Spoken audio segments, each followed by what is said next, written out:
siguraduhin mong nag-champion ka na. Well, mga idol, masakit ito mga idol.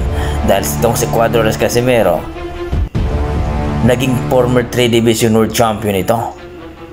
At kita naman natin mga idol, ang namabas sa kanya, nakapwa niya mga boksingero din, wala pang narating sa larangan ng boxing, hindi pa nag-champion. Kaya sino ang nahiya dito mga idol? Itong pumuputak na mga nangbabas kay Casimero, hindi pa nag-champion, no? Laging lumalaban sa championship bout, pero lagi namang talo at lumuluho daw. Yan ang masakit na katotohanan mga idol. Kaya itong si Cuadras Casimero, pinagtatawanan na lamang ang namabas sa kanya.